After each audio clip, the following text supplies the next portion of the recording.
So today I'm going to cook for you something that in my family we call BHAJA.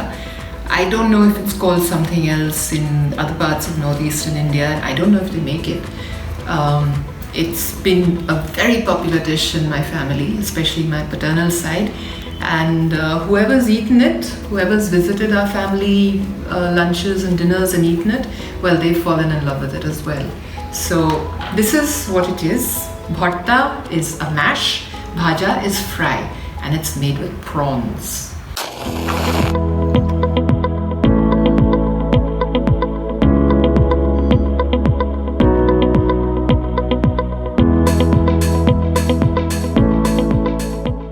Let me tell you a little bit about this dish. I didn't really discover it till I was around 17 years old. Maybe because it uses a lot of chilies and children probably aren't served this. It could also be that it is something that adults, sort of protect with a lot of possessiveness because it's one of the most yummy preparations that you can have.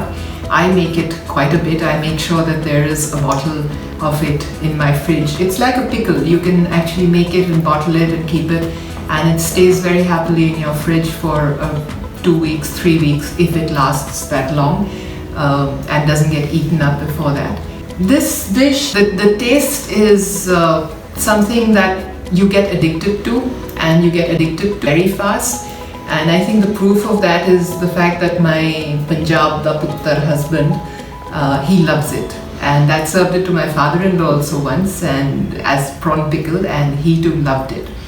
I'd even served it at one of the foodie boozart meets that we had. I'd served it as a snack with crackers, and before I could say, Jack Robbins, the whole thing had just disappeared, and everybody wanted to know what was this hot thing that I had served. Let me tell you about how this is cooked. You need a lot of onions. So for this quantity of prawns, which was around half a kilo of shelled deveined prawns, remember to devein because otherwise you could get a tummy ache. So for half a kilo of prawns, I used 4 medium to large sized onions. 2 of them were sliced and 2 I put in the mixie to grind. There was almost 1 whole pod of garlic and around 2-3 inch piece of ginger. The prawns are mashed up and marinated with salt and turmeric. Yes, I know you're going to wonder how can you mash up prawns, but the mashed prawns actually add to the taste of the whole dish because it melds with the oil and the onions. So every mouthful of the bhaja has a prawn flavor to it. A lot of prawn lovers might say, I don't want to mash up my prawns. You can try it without mashing up your prawns, but believe me, it won't be as good as this. You leave the marinated prawns on the side and go and prep the rest of your stuff. You grind the onions, ginger, garlic.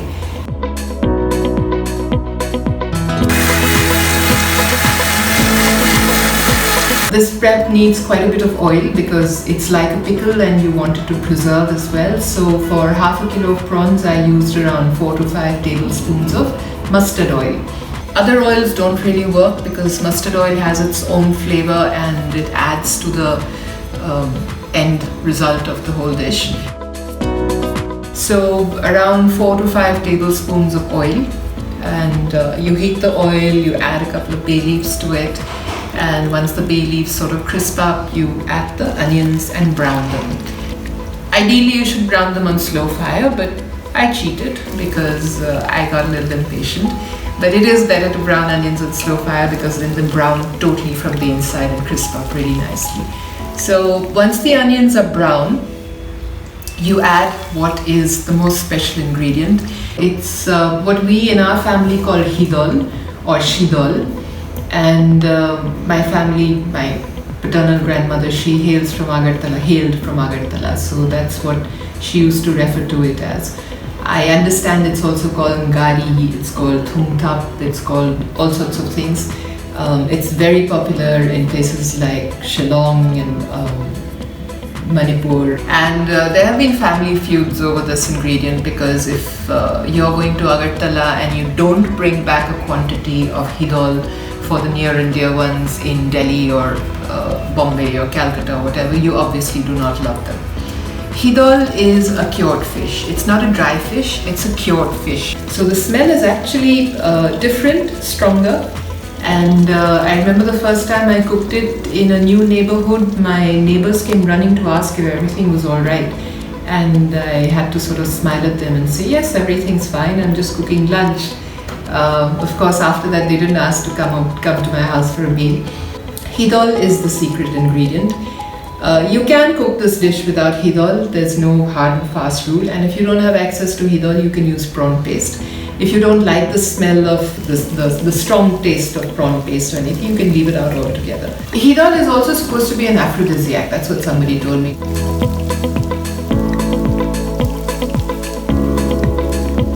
But yes, it is high protein. Once you put the hidol in, it sort of melts like magic into the onions. And then you add the prawns to it and sort of toss the prawns around and let it brown a bit. Now in this dish, the prawns do get overcooked. They sort of get, they sort of get a bite in it, and it's actually part of the beauty of the dish, I think. And then you add the ground ginger, garlic, onion.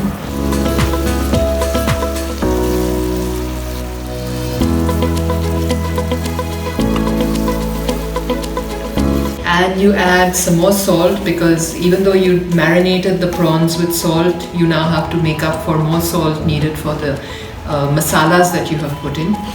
And you need to add some more turmeric. This is a dish that takes a lot of turmeric.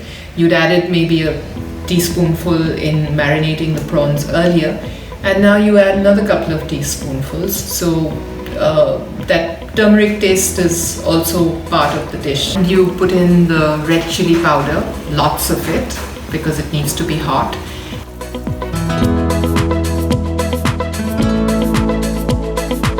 And then you sort of cover it and let it cook on a slow fire. There's no cheating, because if you do it on high fire, then you don't really get that perfectly caramelized taste, which is the end result that you really want. So you put it on slow fire, cover it, let it cook, but you do need to keep stirring it from time to time. So every 5-7 minutes you come back and you give it a stir and see what stage it is at. And it sort of keeps cooking, and after a point, it happens that the liquids have all totally dried up, and the masala becomes sticky.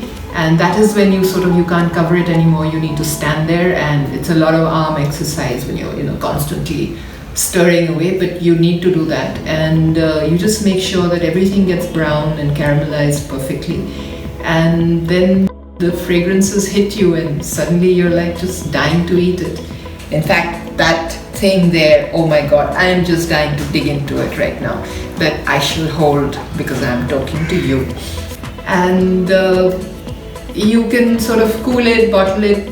We normally eat it in our family with dal chawal, and we also eat it with plain steamed rice. It is heaven if you can eat it like that, if you have a high tolerance for chilies. You can eat it on toast. You can eat it rolled up in a roti. That's what Amit did once I finished making this. And you can have it as a pick-me-up with any meal. In case any of you have any questions about any of the recipes, do post them in the comments section below, and we will be more than happy to get back to you and help you out with whatever tips that we have learned over the past few years. And cooking is all about sharing, and not just eating but creating. So I hope you create, and I hope you enjoy our creations. I do hope you try making it. BHARTA or prawn pickle, fried prawns masala, whatever you want to call it. It's a fantastic condiment to have in your fridge. I wanted to take a moment to thank all of you who've been watching and writing back to us and actually preparing some of the dishes that we've been putting forward. So many of you have actually prepared things and posted pictures of them on Twitter, on Facebook, and on WhatsApp. Family, friends, people we have never met. I hope you'll carry on watching and supporting us the way that you have been. And if you haven't subscribed us yet, do subscribe, because that way you get notifications every time we post, and we're posting at least 1 or 2 a week.